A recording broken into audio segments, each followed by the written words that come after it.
Hi everyone, welcome to my Japanese Grand Prix race roundup. I thought it was a pretty good race. Let me know in the comment section below what you thought and who was your driver of the day. I'll tell you mine at the end of this video.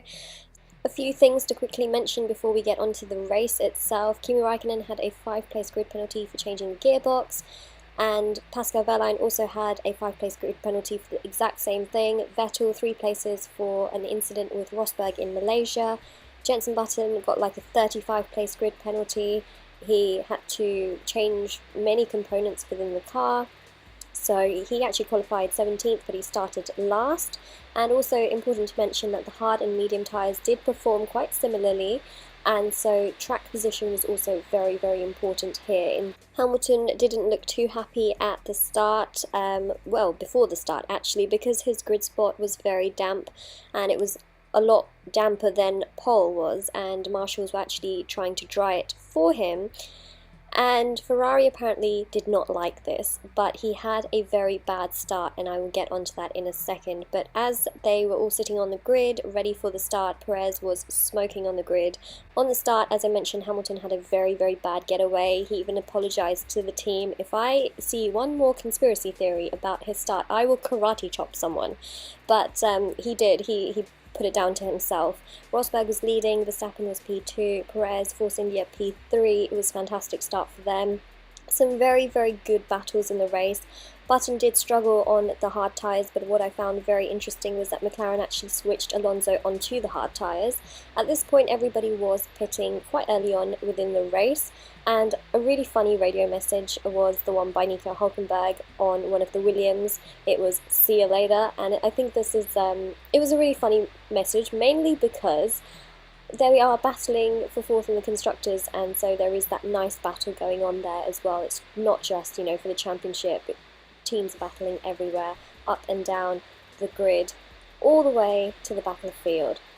Unfortunately, on one of the pit stops, Daniel Ricciardo lost about 3 seconds, but on Max Verstappen's pit stops, and I think another one of Daniel Ricciardo's, they were very, very quick, and I do believe that Williams had one of the fastest pit stops from the entire race, and they did at the beginning of the season as well, so that was just one that didn't go very well.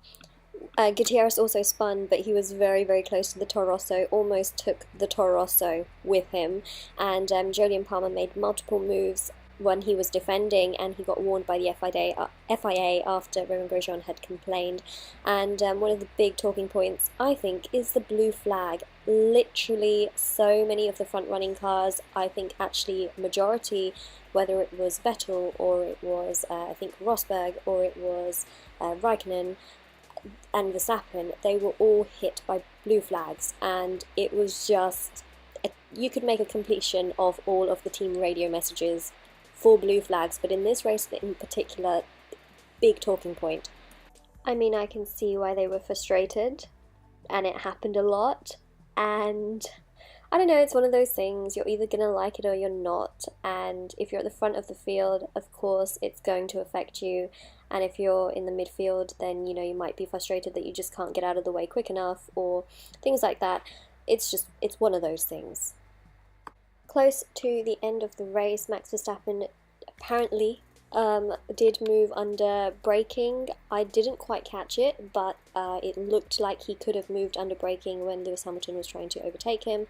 Hamilton had to take to the escape road, but we do know that Vettel has stated before that, he likes to move around.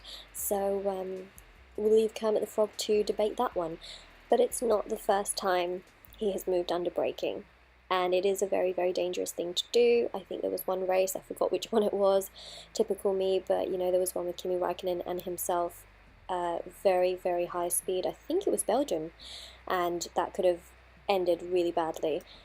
Mercedes took their Constructors' Championship in Japan, and for all those conspiracists, honestly, they would not have given up the opportunity to have taken it in their second home race in Malaysia with their title sponsor Petronas. So that's put to rest, and they have taken it for the 3rd time in a row. The Constructors, Nico Rosberg won this race. My personal driver of the day, it was a very clean, smooth, good race for him. Also really impressive for the Force Indias to again take home a double points finish. And for the Williams as well, I just like that battle that's happening in that midfield, and it's just really exciting. Unfortunately for Haas, yet another P11 finish, not good, but Kvyat did outrace his teammate Carlos Sainz. They're down on power, and they have a 2015 Ferrari engine in their car, so I mean, I can imagine it's pretty difficult for them.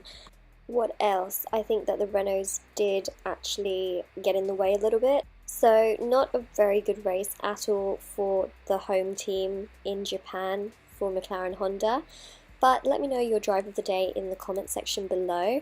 Don't forget to like this video if you do like it. I also think Rosberg had a very smooth sailing race as well. Definitely something he needs for the championship.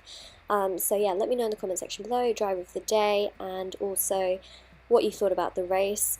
And I will see you all very soon. If you haven't already subscribed, don't forget to hit the subscribe button, and I'll see you all soon. Take care. Bye.